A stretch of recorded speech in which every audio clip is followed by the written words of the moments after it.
Welcome back to the CashPT Lunch Hour podcast. This is Aaron LeBauer, your host. And today I have serial guest Dr. Derek Nielsen on the podcast. And Derek is a physical therapy cash practice owner in Durham, North Carolina. And the reason I say serial, because he's been on here a couple times because Derek spent a year working here at our clinic in the CashPT residency. And if you haven't heard Derek's story yet, there's nothing you need to know before we talk about today's episode, but if you want to hear where he is on his journey, go back and check out episode 33 and episode 40. Episode 33 was like a few months into his residency. Episode 40 was almost exactly a year ago from this recording. And today, Derek is almost exactly 1 year in business and cash practice. So Derek, thank you very much and welcome to the show. Yeah, I appreciate you letting me come on again. Yeah, of course. You know, I think you might be, besides me, you might be the other most popular. I don't know, if popular is right, but your most frequent voice on the show. So, you know, you've made a big impact on my business and my life. So, thank you very much for being here today. Yeah, likewise, definitely. So, what I want to do, Derek, it's been a year since you started, right? Do you remember? Was it June? Yeah. Into May? I can't remember the exact date. Do you remember? That I started working for you? For you, working for you. Oh yeah, it's almost been a year. I'm rounding it to a year, but I really started like 2 weeks into June. Okay, awesome. And then we finished up, I think Tyler came in the beginning of May last year. And then you finished, I think you took like a week off and chilled out, did some stuff, and then ramped it up in the beginning of June, right? Yeah. Awesome. So one of the things that I want to share with everyone, there are a couple things that I've shared before, and we'll talk about this, but I want to share, remember about 6 months ago, I think you were like, oh man, Aaron, I'm struggling a little bit. What were you doing? How did your business come along? And we sat and we went through my whole calendar from 2009 to 2010. And we went through 2 years of my calendar until I was seeing 15 people a week on average. And that's what you were doing at that point, 6 months into business. And I remember thinking wow, Derek got what, it took me 2 years to do. He got it in 6 months. You remember that day we sat down? What were you thinking at that time, and what was going on at that time? And then after we looked at that, did anything change?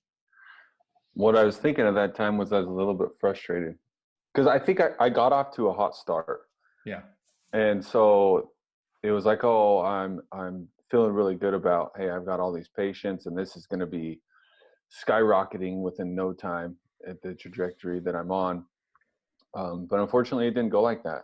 The hot start's always great, right? Because at least I can get out of the negative and start going positive pretty immediate. But then I hit a plateau, 6 months in, where I was feeling a little bit frustrated. I wasn't getting out in the community as much. I wasn't getting referrals. I wasn't getting new patients. Fortunately, I still had a decent schedule, but it just wasn't going as I had hoped. Mm-hmm. What did you expect? I expected to be full. Yeah. I expected a full caseload, which is, if I can hit 20, 25 a week, I'm feeling pretty good. Yeah. Which I'm not there yet. But now I have more perspective, I guess. Mm-hmm. Mm-hmm. But at 20 something a week or even a little less, you're still doing okay financially, right? Yeah, everything's rolling. Yeah. Everything's good. I'm not too stressed about a whole lot, and I've got the funds to be able to put money elsewhere for marketing and different things like that. Hell yeah, awesome. So what is it that's changed in the last 6 months? It's really more of the same. I mean, I'm still sitting in that 10, 15, 17 patients a week. Mm-hmm. But I'm doing less marketing within Durham. Mm-hmm. So I'm not having to get out in the community near as much, but I'm still sitting on that 10 to 17 patients a week, which allows me to be able to do some more internal stuff and SEO and Facebook and Instagram and try and figure out more about business without having to just get out in the community and hustle and grind. Right, right. And try and build something that's more long-term, if you will.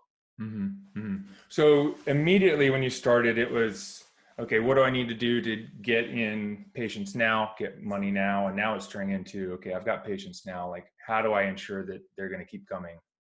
Yeah, because I do enjoy getting out in the community every now and again. And, you know, it's fun to meet new people and teach people things that they really need to know.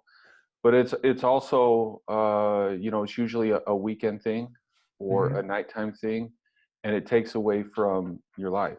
Right. And I really like to get set up like LeBauer Clinic has, where he doesn't need to go out in the community if he doesn't want to.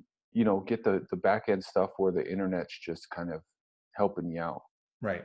Right. Yeah, it's pretty incredible. And that's one thing that I think you hammered home to me, and I finally realized, is that when you were working here, and if we just want to stay steady, like, we don't really have to do anything.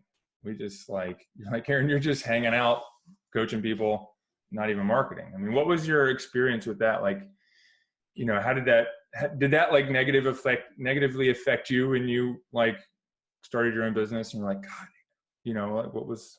No, that positively affected me for sure, because I knew what I could look forward to. Yeah. Because if you're doing it, then I know it's possible. Yeah. Yeah. Because I didn't want it to be like, oh, well, you don't have to do this or not, or like even my 20 years of like, what's it called? Being, I don't even like to say I'm jaded, but like sometimes I say things, I'm like, oh, maybe I shouldn't say that to these guys because, you know, that's how I feel, but maybe that's not how they feel. Yeah.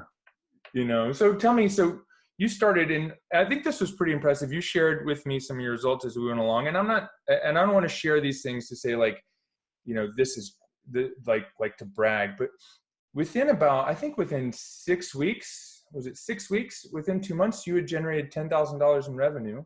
Remember that? And I think like 8th month, you were like, Aaron, we're over 15,000 for the month. And then sometime in January, you're like, dude, we did 5,000 in a day, and I haven't even done $5,000 in a day. And now a year out, you're close to or over 6 figures in your business. Is that right? Not quite.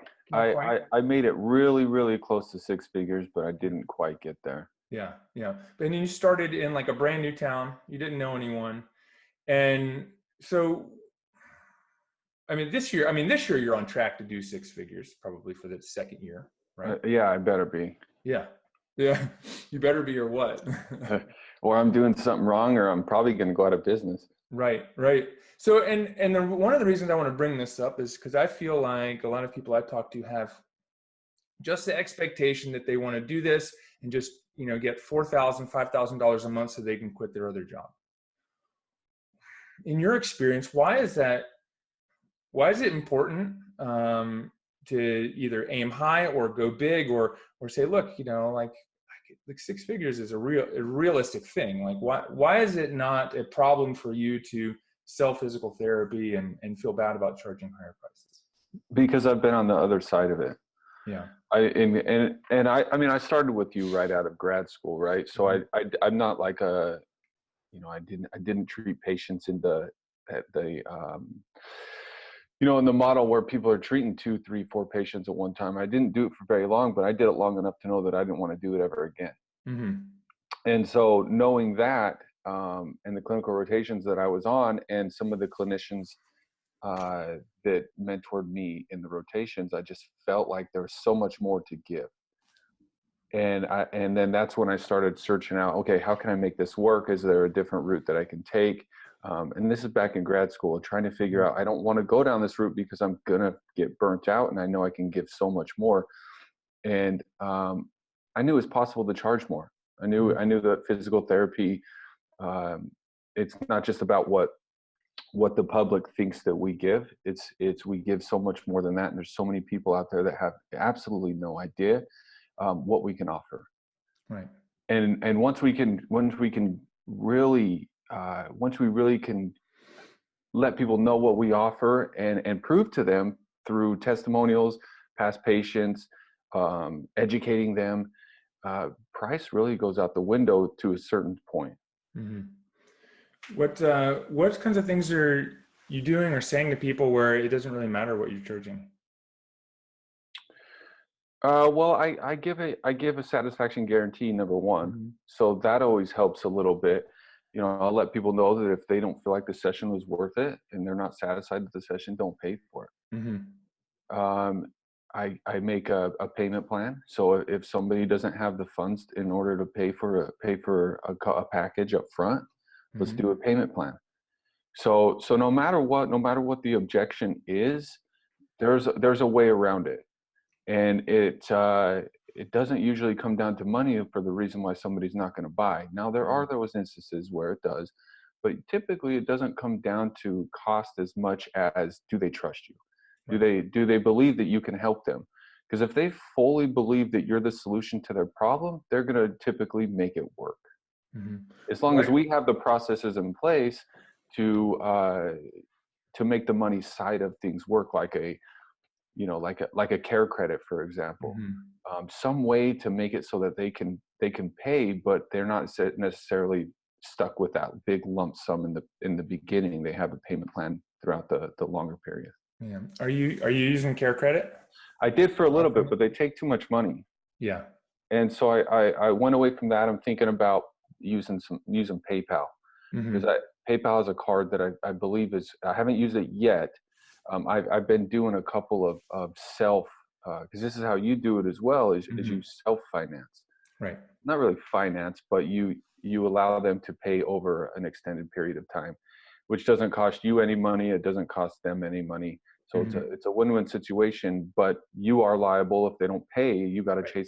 chase them down, which is the scary part. Mm-hmm. Mm-hmm. Yeah, we haven't, since we've been doing that for a little over a year, we haven't, maybe it's been a year and a half. We haven't had to chase anyone down. There have been a couple times where cards didn't run through, and it wasn't like a chase like I've experienced in the past where people are like dodging you, they're like, oops, didn't get paid or something like that. But so why is it that you think most people struggle? I would say most other physical therapists who are thinking about charging cash or charging cash, why do you think they're struggling getting past the money conversation, getting past the objection of insurance and, oh, it's too much? Because they aren't their typical patient. I Mm-hmm. think that's the biggest thing, is you're not your typical patient. What I pay, what I pay $250 for a session this very minute, Mm-hmm. absolutely not.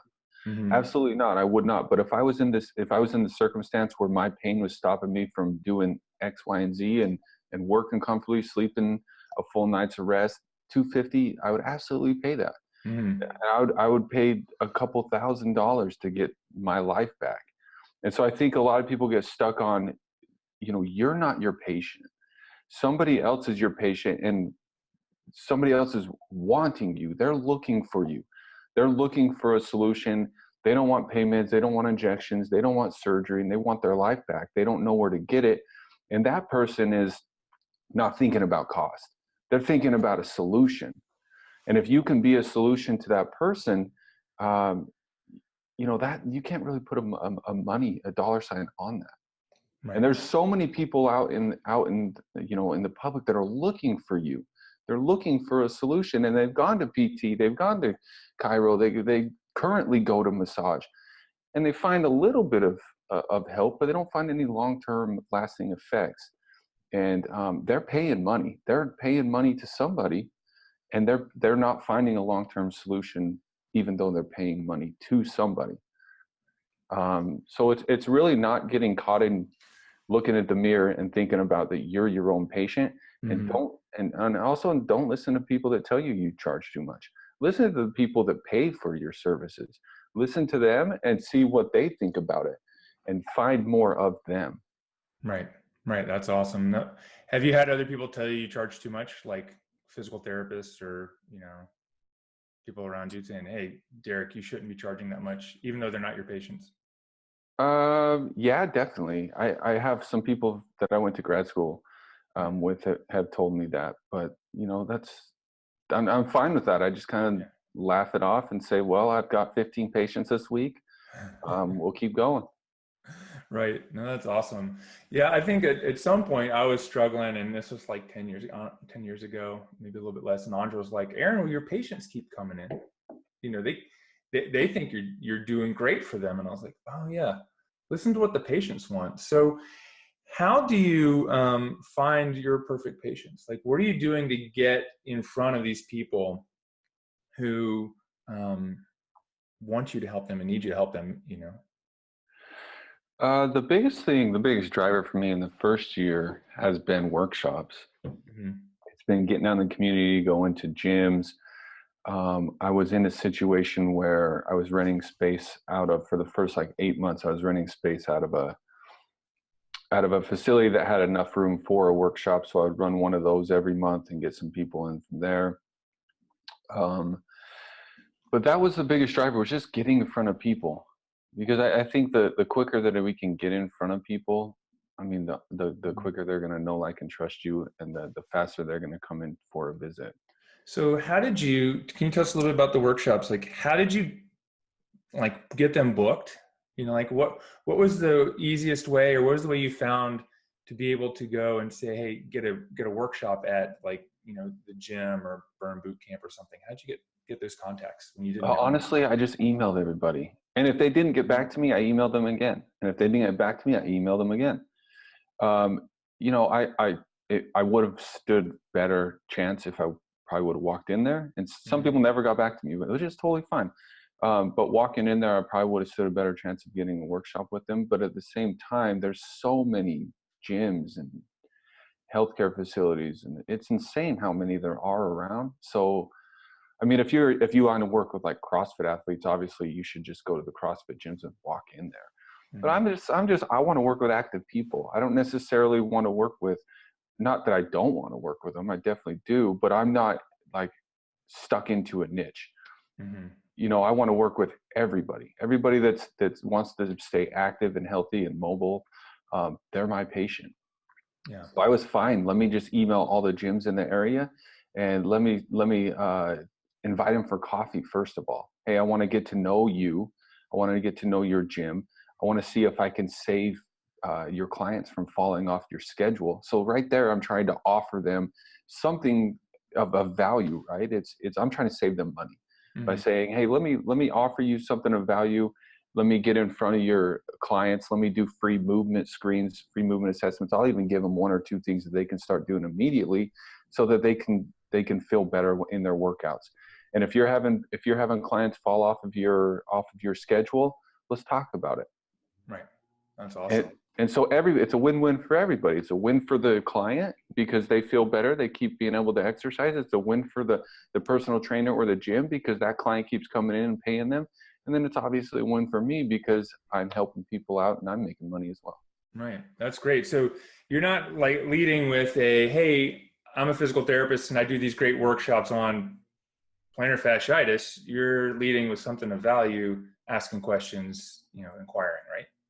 Yeah, I'm trying to figure out what do they struggle with, and that's really that I can help with. Obviously, what do they struggle with that I can help with? And it's people falling off due to injury. Right. And my brother's a personal trainer, and he knows exactly how it is. He has to refer out. He has to refer some of his clients out to a physical therapist. You know, and that costs him money. Yeah. Yeah. So once someone says, yes, Derek, let's meet for coffee, you know, or they're interested in chatting with you, how do the next steps go? What do you offer? How do you get in to run this workshop? The far majority of them have been just pure movement screen. Hey, let me, you know, let's meet for coffee. Let's talk. Okay. Then we start to conversate and figure out, hey, well, maybe we could be a good match here. When can I come in and you know, during or before or after one of your gym sessions, and offer free movement screens to anybody that wants them. And that's worked really well. And then I'll go straight from there. So I'll do a movement screen on the individual and say, hey, this is what I'm seeing.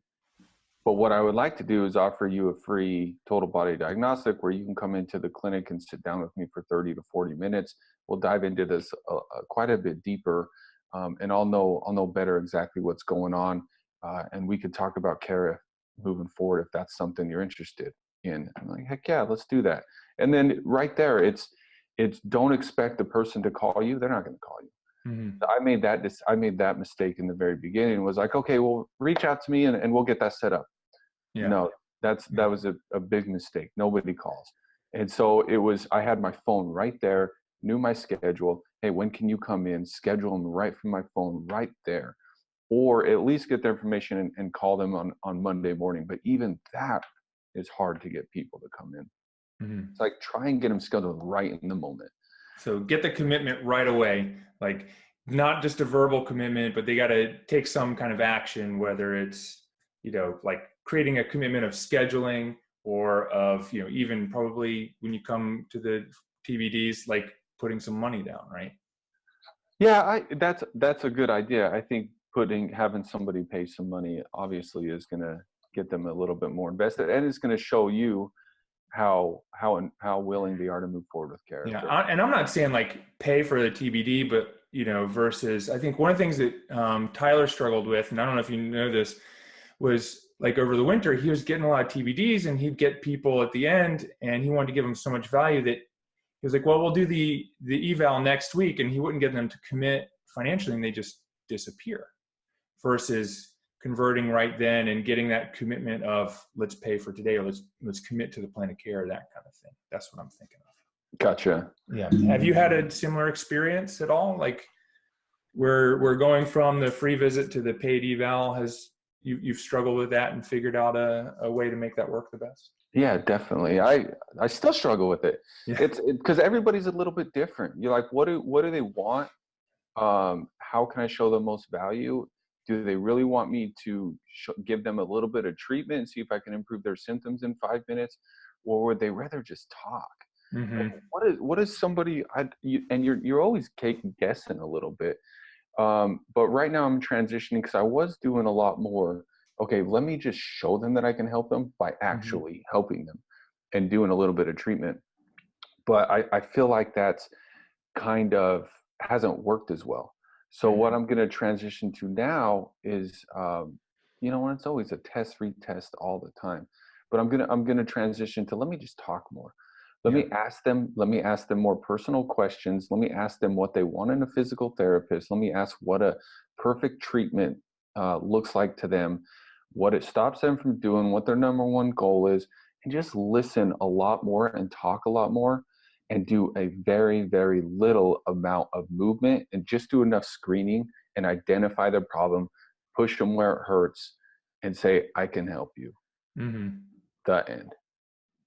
And I think that's going to work a little bit better, especially with the amount, because we just started running some Facebook ads that have gotten us some traction. We've got quite a few of these TBDs lined up.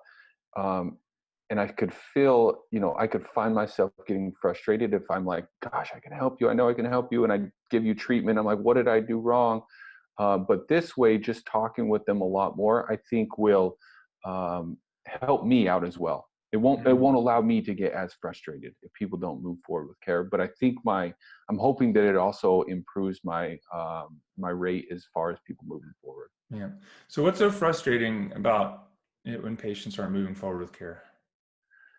Because I feel like I give so much for free, right? So when they come in, it's a full 45 minutes. I basically treat it like an evaluation, which I Mm-hmm. think has bit me in the butt a little bit as far as my mindset. Mm-hmm. Giving so much value to somebody, and then they don't move forward when you can help them. You prove to them that you can help them. Like for instance, I just had a patient come in for one of those free ones, and I gave her some treatment, and then she ended up coming in for one visit and dropped off. And I was like, well, what happened there? What did I do Mm-hmm. wrong? And the next thing I know, she's over at the medical massage clinic. She's like, well, I didn't think physical therapy was going to get me all the way there. I'm like, where did I go wrong? And it really came down to the cost. It definitely came down to the cost. And so that's another question that I need to address during that TBD. It's a lot Mm-hmm. more about, at least I'm starting to find out that it's a lot more about let's just handle these objections. Let's handle the cost objection. Let's handle the Mm-hmm. fear objection. Let's handle all these objections. and then show them a little bit that I can help and identify their problem, not treat them, but more identify their problem and talk about all the objections that they have in their head. And then I think, and I'll update you on my fourth Mhm. episode. I'll let you know if this seems like it's worked out a lot better.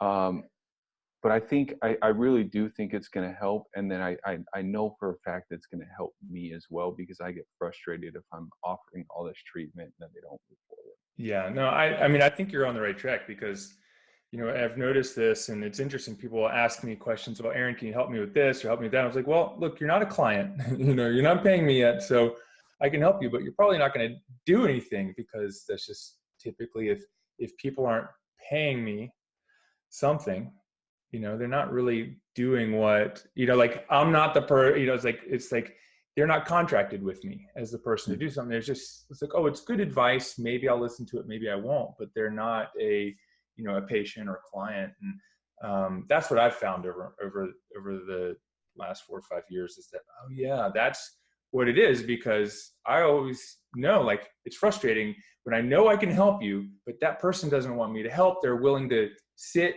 and wait another 6 to 8 months to see if it just goes away by itself. Yeah. And that's why you have the free stuff, right? It's like, Yeah.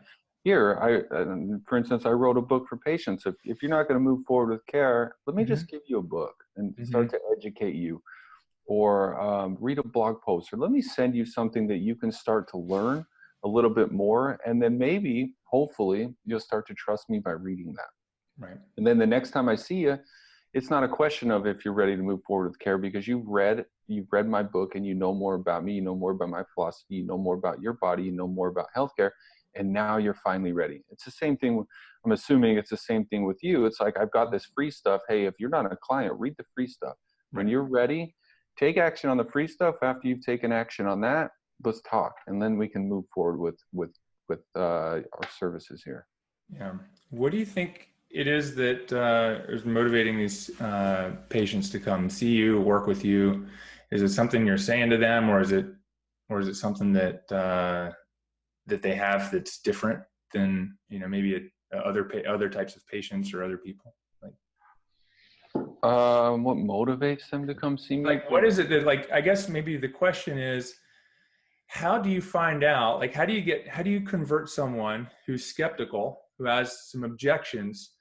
How do you get that person to go, oh yeah, let's work with, I trust Dr. Nielsen. He can help me get better. And maybe the question is, like, what are the big objections and how do you conquer them? Or what is it that you've asked them and they have this aha moment and they're like, oh, now I trust them. Now I can move forward.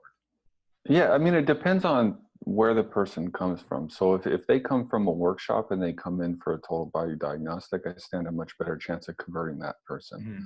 If they come in from Google and then they come straight to a total body diagnostic, that's a little bit more work, because that's the first time they've gotten in front of me. The quicker I can get in front of somebody, the more I can get in front of somebody, the more I can educate them, the more I can talk with them, the more they know I'm a real person. And that starting to build that without ever having to say, this is your problem. But just getting in front of them and them starting to know you a little bit more brings so much value with them moving forward with care. And that's why workshops really have been the best for me. By far, they've been the best, because it allows me to get in front of the person not once, but twice.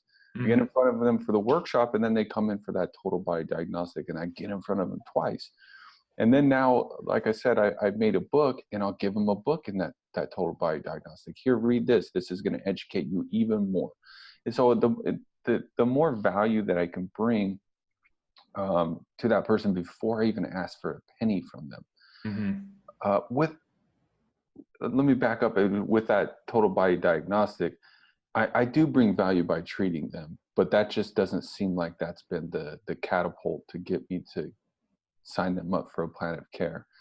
But the more value I can bring with that book and the workshop, and I think that's helped me out tremendously. I do have a couple referral sources in the area that I get some referrals from as well. So obviously referrals are great. They don't need a whole lot of pushing in the direction to sign up for a plan of care. But I always try to provide value before ever asking for a single penny from somebody. Mm-hmm. Yeah, that's amazing. So you said, I remember you told me, you said, Aaron, as long as I can get in front of someone, I can get, who needs physical therapy, I could pretty much get them in to be a patient, so, and you told me, like, gosh, workshops are tough because it takes a lot of energy. It's a lot of work, like it's inefficient. So what are some of the other things that you're doing to get patients in, besides just doing workshops? What are some of the other things that have been working for you? Those really have been the big thing. Like I said, I got a couple referral sources in the area. I had a chiropractor for some people to me. Mm-hmm. I had a PA, a physician assistant, has referred quite a few people to me. She was a patient to begin with. Okay.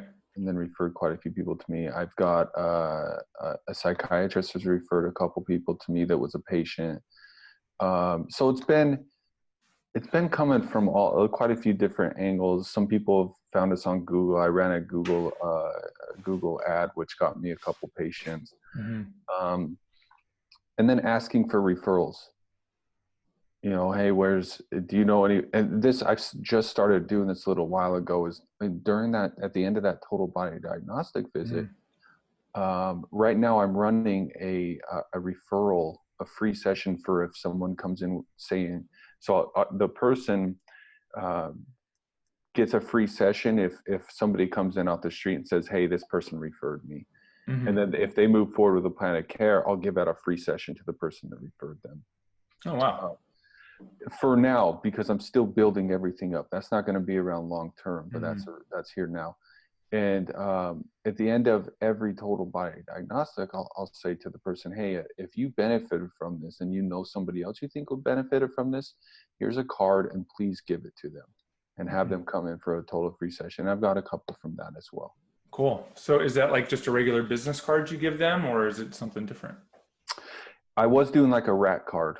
However big, I don't know how big those are, but I was doing a rack card, and it seemed to do well. But I think I'm doing a regular size business card because it's a little easier to carry around and just put it in your wallet.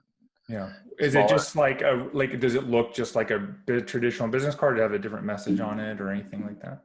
Yeah, well, it does look like a traditional business card, and it has the phone number, and then I actually bought a domain that's freeptvisit.com. Mm-hmm.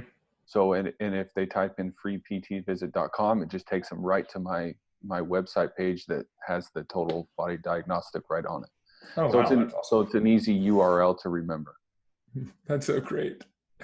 Dude, how'd you come up with that? That's really that's really an awesome idea. Frank Kern. Yeah.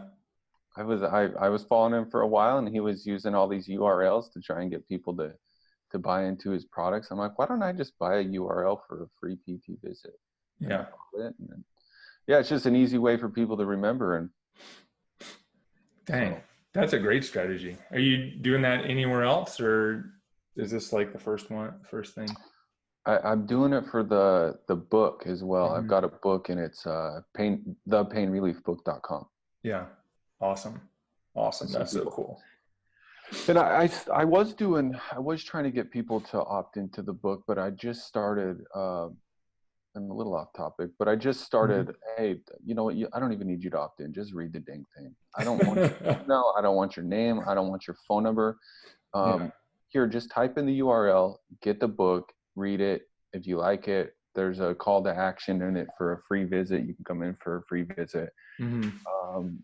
Has it worked? I don't know if it really has worked a whole lot yet, but it's still in its infancy. And my business and my Google, my SEO is not that great. So people aren't finding me that much, but I have a feeling what's going to happen is that continues to get better. A lot more people are going to get the book, and a lot more people are going to start coming in after they read it. I'm hoping. Right.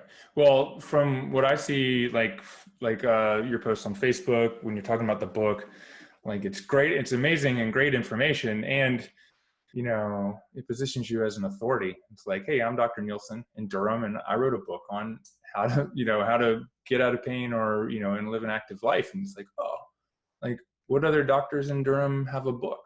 Yeah. And I was You talking know? with Tyler about this. Is I'm actually going to change the name of the book, because it's right now it's like how to get out of pain and back to Yeah. living actively. But I'm going to change the name to Misdiagnosed, Uh-huh. because I think a lot of people will see that and be like, have I been misdiagnosed? And be like, oh my gosh, I need to check if I've been misdiagnosed. Yeah, Let me read that's that book. great. Dude, that's awesome.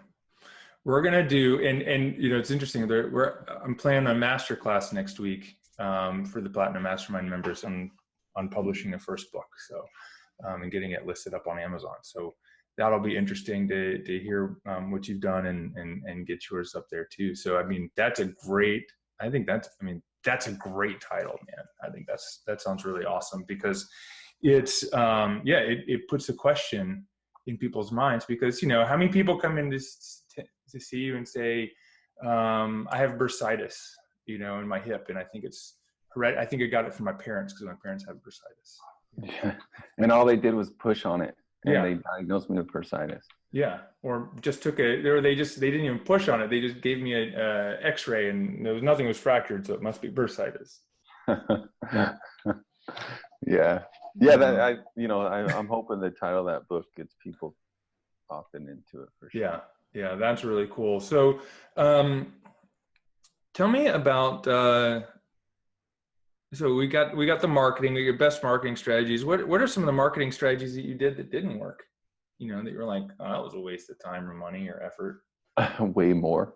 I don't know, man. Like I've tried Facebook ads on my own. I've probably thrown $1,000 into it and haven't got anything. Yeah. I actually did get one total buy diagnostic out of it, but they didn't become a patient. Mm-hmm. So that cost me a lot of money. I tried Google ads before. I'm up on those, but not up substantially. Yeah. You know, just getting out and trying to meet people. I've met a whole lot of people in the community that hasn't worked out one bit. Mm-hmm. I just started a podcast where I interview people in the community that are kind of like-minded like myself, that are a little bit different approach to healthcare and pain. In trying to meet more people, and because a lot of people, I have found when you'll email them and they won't get back to you, and you email them again and they won't get back to you. But if I say, hey, I've got a podcast and I want to interview you on it, the chance of them getting back to me is a lot greater. Right.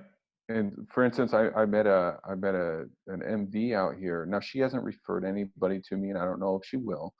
But the chances of her allowing me to come in there and chat with her were very, very slim. But the second that she heard, hey, can I interview on my podcast? I want people to know more about what you do and how you help people. And because she's direct primary care, and tell mm-hmm. people about what direct primary care is. She's like, heck yeah, all about it. Yeah. The chances of me getting in front of that people without having that podcast was probably very slim. I don't think she would have given me the chance. And I'm going to meet a surgeon out here in Raleigh, a shoulder surgeon, and same thing. Mm-hmm. Same thing. He probably wouldn't have given me the chance if I didn't have a podcast. So that's allowing me to get in front of more people, and that's totally free, right? I mean, it's not going to cost me anything.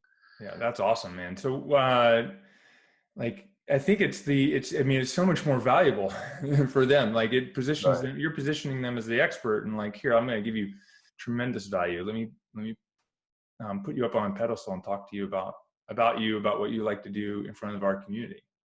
That's right. It's the same thing with the patients, right? It really is. It's like, how can I give somebody value before I ask for anything? Mm-hmm. Like with everybody, if you want to build a relationship with somebody, if you want them to become a patient, if you want to go and meet with them, like, how can I show value before I ever ask for a single thing? If we can show so much value in the beginning, they're going to be willing to part with a lot more money on the back end. Right. Are people starting to approach you to connect with you about patients? And have you ever been on the receiving end of a no value introduction? Do you know, like a negative value introduction yet? Yeah, I have. I've had a couple personal trainers reach out to me. Mm-hmm. There's a lady that I met in the area that's connected me with quite a few different people. Yeah, so it's been here and there. Yeah, because like I've received, more often than not, and I don't get them a ton either, but it's like, hey, I do X, Y, and Z. You should send me your patients. And I'm just like, wait a minute. Yeah. Like I don't, like when you receive that and you get that and you think about like, that's not how I want to come across, because. And that's like, that's like how typical PTs go to MDs. Mm-hmm, mm-hmm. Like, hey, I can help you out. Let me have your patients. They're like, what? Why would I No. send you my patients? Why I would I can do help that? people with back pain. Yeah. I can just give them these, I can give them Percocet or Yep. whatever it is. Here's an off-topic question when we're talking about opioids. How come in the movies, when these actors take opioids, they always put them in their mouth, look up at the sky, and crunch them? I don't know. Like I was watching movies, like they can't find water, like they're in the desert and they can't find any water. Gotta get them down somehow. So that's awesome. So I just want to, I haven't asked anyone that question yet. Maybe I'll start asking that until I get the right answer. So Derek, tell me about some of the sales strategies you use. So there's marketing and then there's sales, right? There's, it's like, tell me, like, in your definition, what's the difference between marketing and sales? Marketing is getting them to know who you are a little bit. Yeah. It's just getting your name out, your business out, who you can help, educating them about what you do. Sales is really, in my mind, is sales is getting them in front of you and getting them into the clinic and showing them that you can help with their exact problem. Mm-hmm. Obviously, you don't. If you could do both, it's a lot easier to market to them on the front end and give them value, give them education, blog posts, book, videos, and then it's going to be a whole lot easier to sell that person on the back end because you've already given so much value. Yeah. So it's a lot harder to go from directly to a sell without marketing.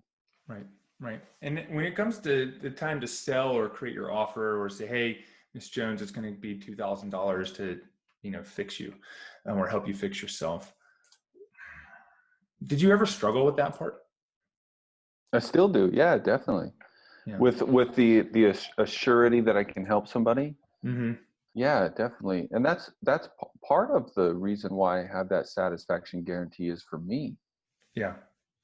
It's because I genuinely want to help somebody and there's people that I can't. Mm-hmm. And so I do feel bad, when they're having to part with money that didn't give them a solution. Right. Have you had anyone come back to you and say, hey, Derek, like, I'm not satisfied with the treatments and asked for their money back? No. Yeah. Yeah, nobody has asked for the money back. In fact, I even do have a patient that I didn't get better, but she still wrote me a fantastic Google review. Mm-hmm. Awesome. So, why is that? Why do you think that was the case? I don't know, but I talked to her a couple weeks ago and she's like, hey, I want to come back in there. Okay. Yeah. Like, but I just referred you out. Like I referred you out because I wasn't getting you to the place that you were. And she's like, well, I think I'm going to break my arm and come back in there. Yeah. Okay. It's great because you're doing something, right? You care about you show you care about patients. Yeah. It's true. And it is hard. The money side of it is hard. Sometimes it's, when I can give somebody the result, I'm like, damn, I should have charged more. Mm-hmm. But it's those people that you don't get the result that you really, at least for me, I really struggle with.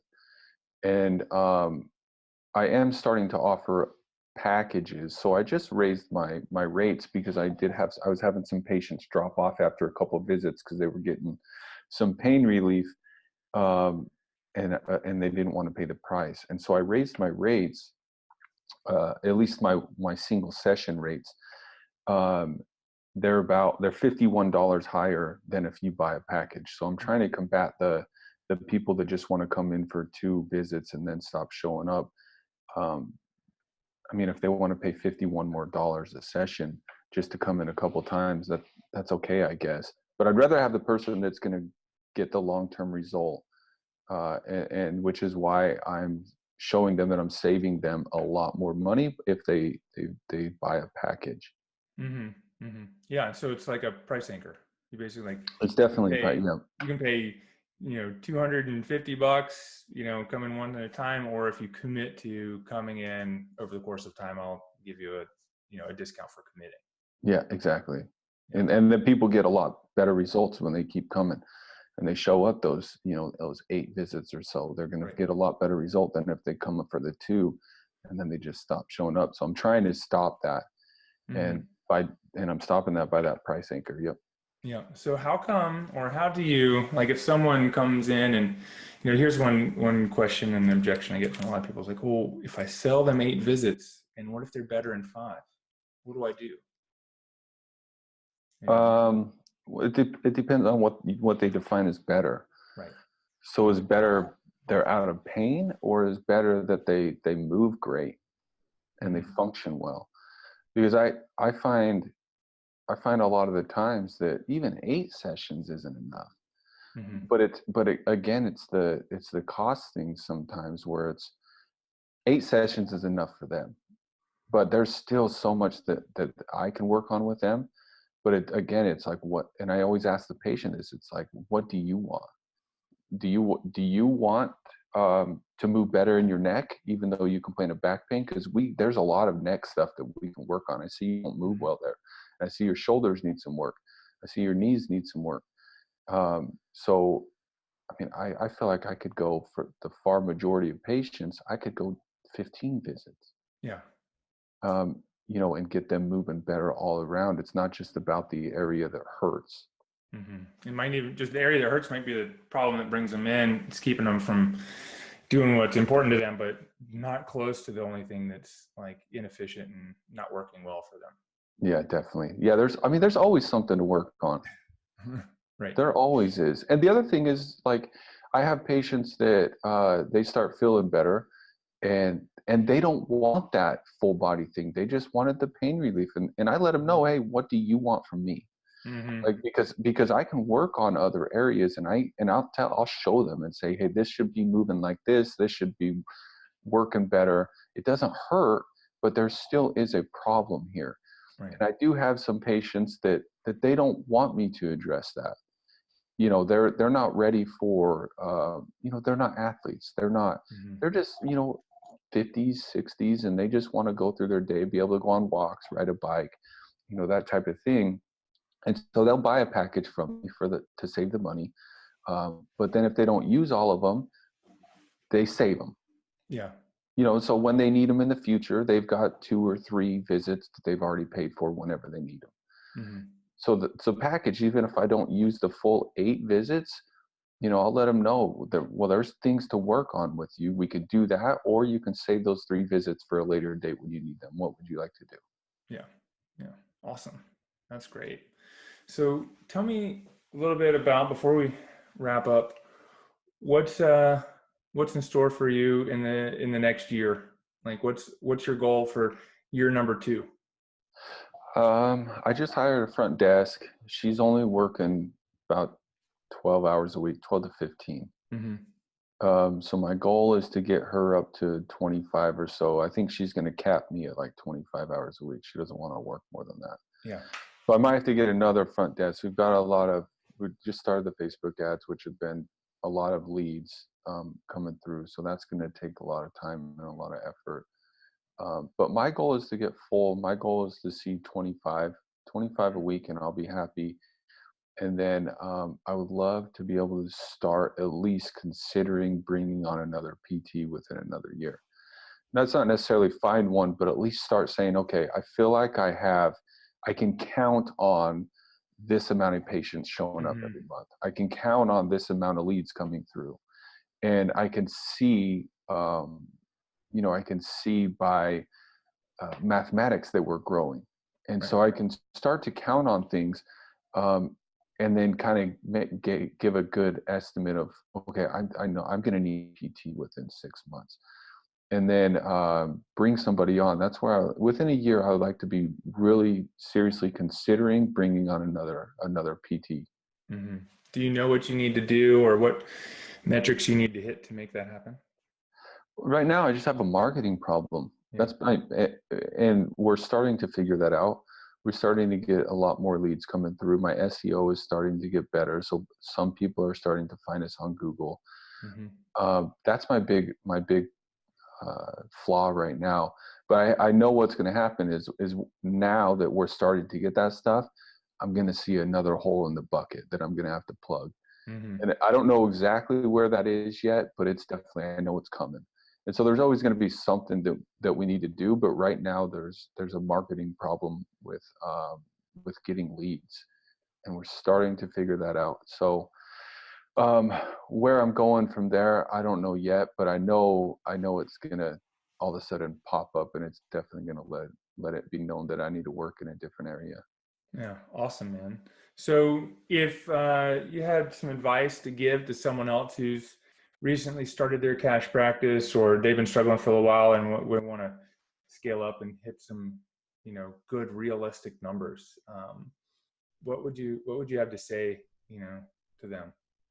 I mean, I would say start real cheap. First of all, don't overextend yourself. Start really cheap, and then come up with a really good workshop presentation. Like I started with teaching off of a PowerPoint, and I actually turned that PowerPoint, and it's the foundation of my book, because Mm-hmm. the PowerPoint was converting really well. So I turned that into a book and added on to it. But that's the foundation of the book that I made. So I would recommend come up with a really good presentation. And the presentation that I made was I initially made it for back pain. Mm-hmm. I can't remember. I think it was for back pain. But that same foundation I could use it for shoulder pain. I could use it for neck pain. I could use it for knee pain. And I really didn't have to change anything. So if you come up with a really good presentation and you can use it for anywhere in the body, I would say get out in front of people, because it doesn't cost you any money, and don't be afraid to just keep asking. Keep asking gyms, keep asking personal trainers, keep asking, even doctors. Like, don't be afraid to keep asking. Email them. They don't answer you. Email them a week later. They don't answer. Email them a week later, and just keep reaching out. That's what's helped me in the very beginning. Mm-hmm. And that's what got the ball rolling, allowed me to get a little bit of revenue so that I could start putting money towards other areas that can work without me working. Yeah. So when you had said like start cheap, like what do you mean? Like where, when, like we talking $50 or, I mean, like, can you explain a little bit more?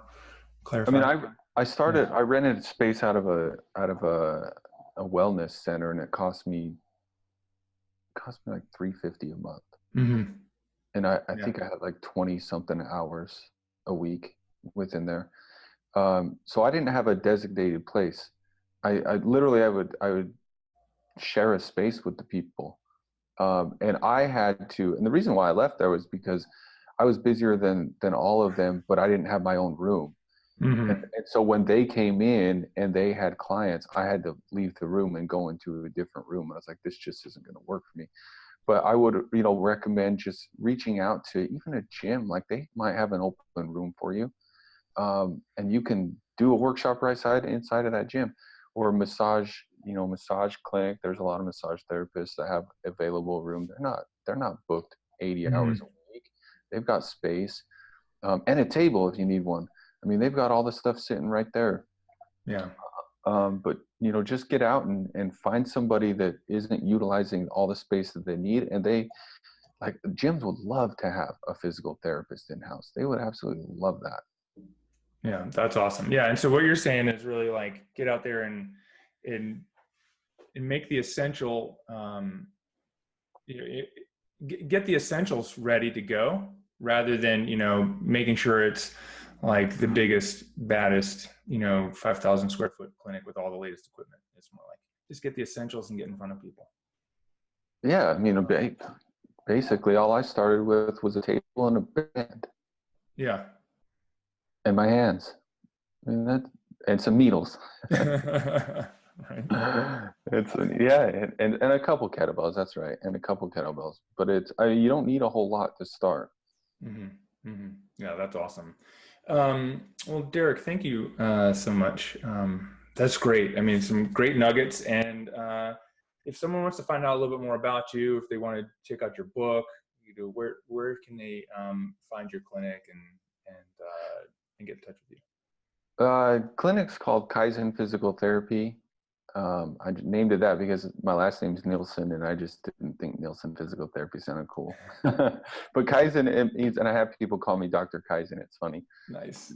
But it's Japanese. It means continuous improvement. So you could find the website kaizenpt.com. Or you could look at the book, and like I said, I don't make you opt in. So if you want to read it, and that was really the basis of my PowerPoint presentation for the workshops. So you'll see kind of exactly what I talked about in there if you read it. And you can find that at thepainreliefbook.com. And you can get that for free. You can find me at Facebook just under my name, Derek Nielsen. If you wanted to contact me, ask me any of your questions, I'd love to be able to help anybody that I can. Well, that's amazing. And just so you know, like, you picked the right name for your clinic because you are all about constant improvement and evolving. I mean, ever since you contacted me the first time a few years ago, it's like you're always out there looking for the next thing, how to improve myself. And you're looking to improve yourself, not just in clinical skills, but business skills and marketing and how do I help more people. So, yeah, I appreciate that. I want you to take that as a big compliment. I appreciate that. I do. All right. Well, thank you for being here today. And for the CashPT lunch hour, this has been Aaron LeBauer and Derek Nielsen. And we'll see you guys next time. Dream big and go all in with your plans. And we'll see you there. Peace. All right. Thanks.